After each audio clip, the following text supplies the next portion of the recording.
ደህና ናችሁ? እኔ ያለሁ እግዚአብሔር የተመሰገነ ይሁን። እናንተ እንዴት ናችሁ?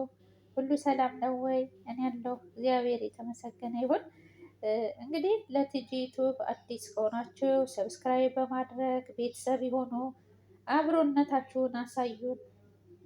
እንግዲህ ከጎኔ ሆናችሁ አይዞች ለምትሉኝ ለምታበረታቱኝ አመሰግናለሁ ልጆቼ። እንግዲህ ዛሬ ተወዳጁ ሰገን ድራማ ነው ይዤላችሁ የመጣሁ ማለት ነው። ከ7 ዓመት እስከ 10 ዓመት የታገተችው ሰገን ድራማ እንግዲህ ይዤላችሁ ስመጣ ለብዙዎቻችን ያስተምራል ብዬ ነው እንግዲህ ይዤላችሁ የመጣሁት። ሰብስክራይብ አድርጉኝ፣ ላይክ ሼር በማድረግ ቪዲዮውን ጀምሩት። ከወደዳችሁት ለወዳጅ ዘመዶቻችሁ አጋሩ። ከጎን የሆናችሁ ግን ስለምታበረታቱ ከልብ አመሰግናለሁ። እንግዲህ ሰገን ድራማ ክፍል 9 ነው ይዤላችሁ የመጣው ማለት ነው።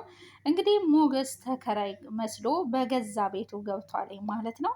በሐሰተኛ ሰነድ የተወሰደበትን ቤቱን ለመመለስ ተከራይ ሆኖ ወደ አክሊሉ ቤት ይገባል ማለት ነው። እንግዲህ አክሊሉ የሞገስን ቤት በሐሰተኛ ሰነድ እንግዲህ ሞገስን በማፈን ቤቱ የኔ ነው በማለት በሐሰተኛ ሰነድ ቤቱን ይወስድበታል። በተቃራኒውም ሞገስም ተከራይ መስሎ ወደ አክሊሉ ቤት ይገባል። እንግዲህ በብዙ ክፍሎች እንዳየነው በጣም ስላቃተው ሞገስ ማንን ይዞ ይመጣል?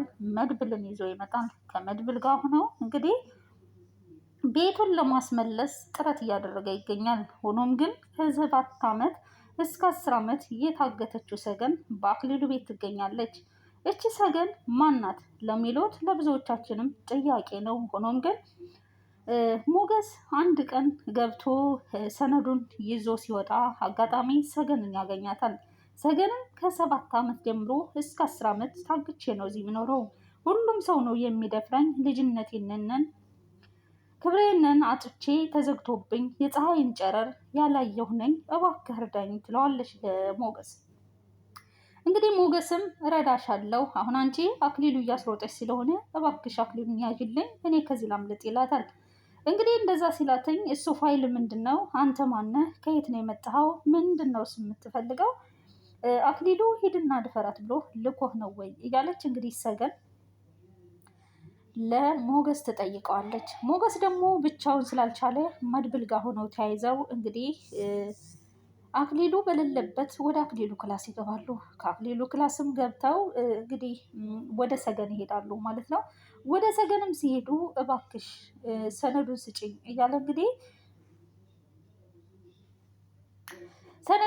እያለ እንግዲህ ይከራከራታል ማለት ነው። እንግዲህ አክሊሉ እነሱ አላዩትም ነበር።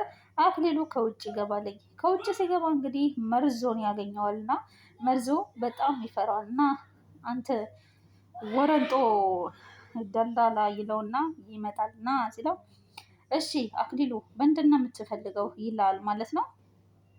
አቤት አክሊሉ ይለዋል።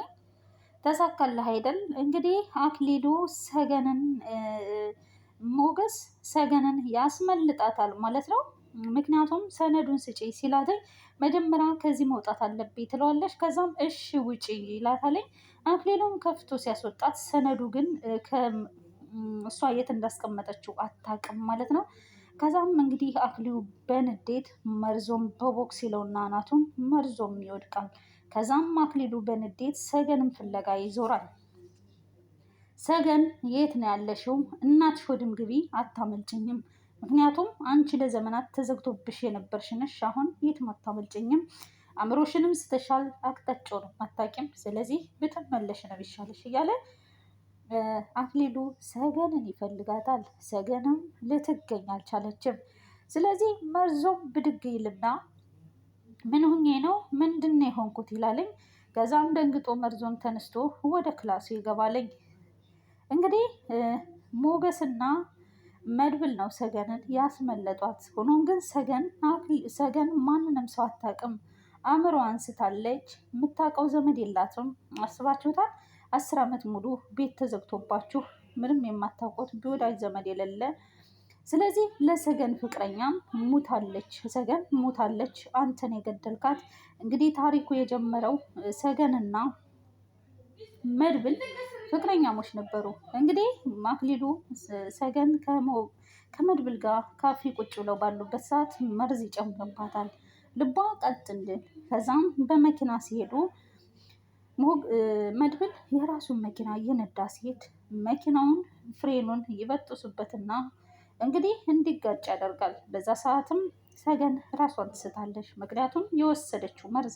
ስለዚህ ሰገን ራሷን ስትስት መድብል የሰው ያለህ ድረሱልኝ እባካችሁ ይላል። በዛን ሰዓት እንግዲህ ያገኘው የአክሊሉ የተዘጋጀ ሰው ነበር። ያነ ሰውም ምንድነው የሆንከው? ምንድነው የተፈጠረው? እባክህ ሞቶችብኝ፣ እርዱኝ፣ አምቡላንስ ጥሩልኝ ይለዋል። እንግዲህ አክሊሉ ሆን ብሎ ሰገንን ስለሚያፈቅራት ያለው አማራጭ የሚጠቀምበት አማራጭ ይሄ ነበረ። ስለዚህ መድብልም ሞተችብኝ፣ እባክሽ ማሬዋ፣ እባክሽ ተነሽ ሰገንዬ እያለ ስጠይቅ ሰገንም ራሷን ስታለች። ስለዚህ የአክሊሉ ሰው ፖሊስ ይመጣል፣ እባክህ ሂድ ራስህን አጥፋ ከዚህ ይሉታል። ግን ሰገን አልሞተችም ነበር እና መድብል እንደ ሞተች ቆጥሮ ይሄድ ነበር ያኔ። ስለዚህ ወዲያውም ለፖሊስ ይደውሉና 10 ዓመት ያስፈርዱበትና እንግዲህ መድብልም ይታሰራል ማለት ነው። 10 ዓመት እስር ሲወጣ መቃብሯ ተሰርቶ ያየዋል። ሰገን የሰገን መቃብር ነው፣ ሰገን ሞታለች ተብሎ። አሁንም ቢሆን ግን መድብል ሰገን በሕይወት እንዳለች ፍጹም የሚያውቀው ነገር የለም። ያን ቀንም ሲያስመልጧት ምንም አላያትም። ሰገን ማነች የሚለውን መድብል ፍጹም አያውቅም። የራሱ ሰገን የሚወዳት የሚያፈቅራት ከእሷ ጋር ልጆችን ወልዶ ቤተሰብ መመስረት የሚፈልጋት ሰገን እንደሆነች ፍጹም አላወቀም።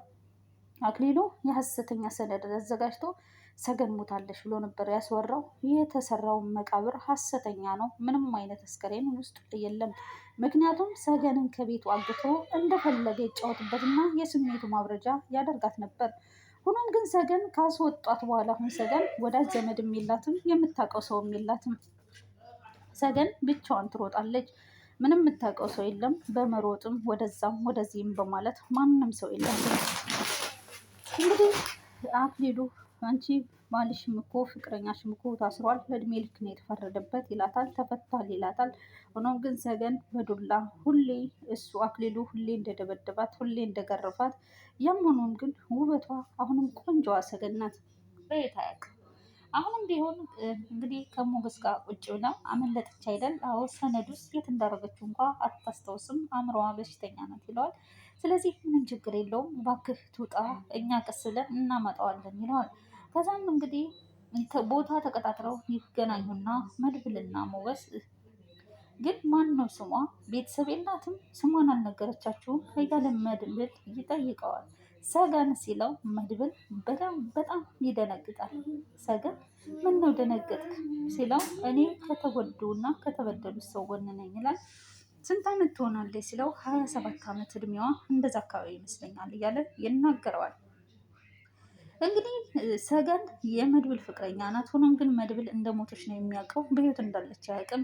እንግዲህ መድብል ሰገን እንዳለች ሲሰማ ምን ይሰማዋል የሚለውን ቀጣይ ክፍል ላይ እናየዋለን። አሁን ግን ሰገን የምትሄድበት ቦታ የላትም። ከታሰረችበት ወጥታ ስትዞር በዛም በዚህም ስትል የሚያውቃት ሰው የለም። ምክንያቱም የሞተ ሰው የተረሳ ሰው ማን አለ ብለው ያስታውሰዋል። ስለዚህ ተመልሳም ወደዛው ቤት ትሄዳለች። ወደዛው ቤትም ስትሄድ ኤፍራታን ታገኛታለች። ትሄድና እባክሽ ምግብ ስጭኝ እርቦኛል ትላታለች። አንቺ ማነች ስትላት እዚህ ቤት የታገትኩት ሰገን ነኝ ትላታለች።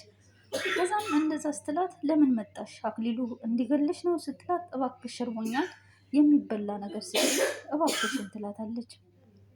እንግዲህ ኤፍራታም የሚበላ ምግብ ትሰጣትና እሱም ያን ምግብ በልታ ወጣ ትሮጣለች። አክሊሉ ግን ተናዶ ሰገንን ከየት ብላችሁ ፈልጋችሁ አምጧት እኔ አይመለከተኝም እያለ ሞገስ ማለቴ ቀውሷል እሱ ማለት ነው አክሊሉ።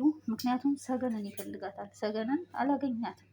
ሆኖም ግን ሞገስን ውጭ ላይ ስልክ ሲያወራ እያገኘውና አንተ ተሳካልህ አይደል እያለ ሞገስን ይይዘዋል። ሞገስንም ሊያንቀው ሲል ምንድነው የምትፈልገው ሰውዬ? እኔ እኮ ተከራይ ነኝ፣ ከፈለግ እወጣልሃለሁ፣ ምንድነው ችግር ሲለው ሰገንን የት ነው ያደረካት? ካደረካት ቦታ አምጣት ብሎ ይጠይቀዋል ማለት ነው።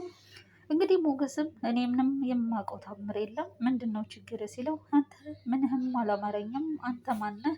እውነት አንተ ተከራይ ነህ ወይ? ሌላ ነገር ያለብን የሚመስለው ችግርህን ንገረኝ፣ ምንድን ነው የሆንከው? እያለ ይጠይቀዋል። እንደዛም እያለ ሲጠይቀው እንግዲህ አይኔ ምንም አልሆንኩም፣ አንተ ተከራይ ብቻ አይደለህም፣ ሌላ ችግር አለብህ ከኔ ጋር፣ ችግርህን ንገረኝ፣ ማን እንደሆንክ አጣርቼ እደርስበታለሁ እያለ እንግዲህ አክሊሉ ይናገረዋል ማለት ነው። ከዛም ወደ ቤት ውስጥ ይገባና ሉላ ምንድን ነው የሆንከው? ምንድን ነው የተፈጠረው? ትለዋለች። እንግዲህ አክሊሉ እናንተን ያስጠፋችኋት ብሎ ይዞ ነበር። አንቆህ ነበር እንዴ ስትለው፣ አይ ዝም ብሎ ጩኸት ነው። ከዛም እንግዲህ እኔም ተረጋጋ ብዬ አረጋጋሁት ይላለኝ። እንግዲህ ኤፍራታም ወደ ቤቷ እንደመጣች ምግብ ታበላትና አስወጥታ ትሰዳታለች። ሰገንም ወጣ ትሄዳለች። እንግዲህ አክሊሉም ማን ያስወጣት? ግቢውን በሙሉ ይዞራል፣ ማግኘት ይፈልጋል። ሆኖም ግን አላገኛትም። ሰገን የት ነው ሄደችው? እነዚህ ጅል ተከራዮች ከመጡ በኋላ ነው ቤት የተደፈረው። እነዚህ ሰዎች ማን ናቸው? ተናገሩ እያለ እንግዲህ ወደነ መርዞ ክላስ ሄድና መርዞንም ተናገር፣ የት ነው የደበካት? ምን እያለ ይጠይቀዋል። ምን ነው ሰገን ያለሽ መስሎት ነው ወይ ይለዋል። አዎ እናንተ ናቸው የደበቃችኋት፣ እናንተን ያስጠፋችኋት፣ አምጧት ከጣላችሁበት ቦታ እያለ ይናገረዋል ማለት ነው።